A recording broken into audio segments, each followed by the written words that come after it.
পথে কারো সঙ্গে কথা বলতে না। ও মা, আমি কে? আমি তো এই বনের বুড়ি, একা একা থাকি। তোর মতো ছোট্ট বাদর দেখে খুব আনন্দ হলো। কোথায় যাচ্ছিস বলতো বাবা?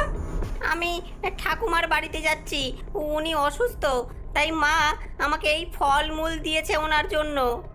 ও, তোর ঠাকুমা?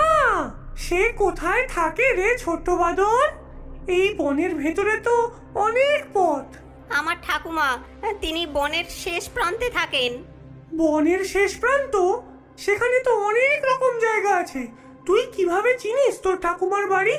কোনো বিশেষ গাছ বা পুকুর আছে নাকি আশেপাশে? হ্যাঁ, ঠাকুমার বাড়ির পাশে 3টে লম্বা তাল গাছ দাঁড়িয়ে আছে, আর একটা ছোট নদীও আছে। 3টে তাল গাছ, নদীর ধারে। তাহলে তো সেই দিকেই হবে।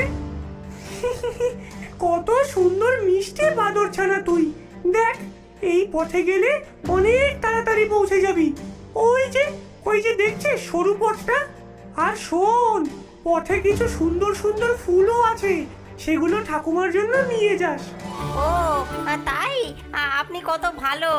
মা বলেছিল সোজা যেতে, কিন্তু আপনার বলা পথে গেলে তাড়াতাড়ি পৌঁছাবো, আর ওনার জন্য ফুলও নিতে পারবো। ধন্যবাদ আপনাকে।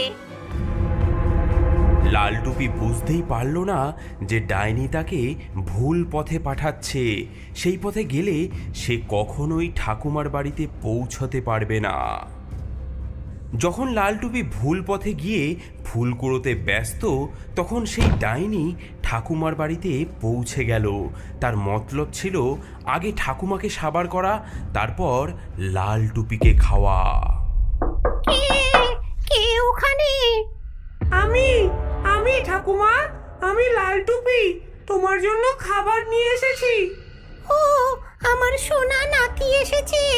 দরজাটা খোলা আছে, ভেতরে আয়।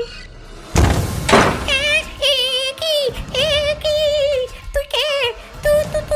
তুই তো আমার নাতি নস।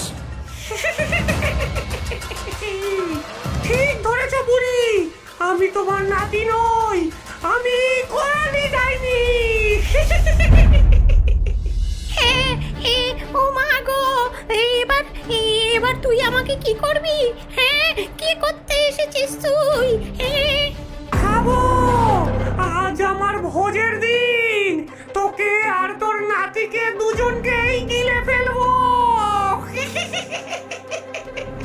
করালি ডাইনি ঝাঁপিয়ে পড়ে বুড়ি ঠাকুমার উপর। ঠাকুমা ছটফট করতে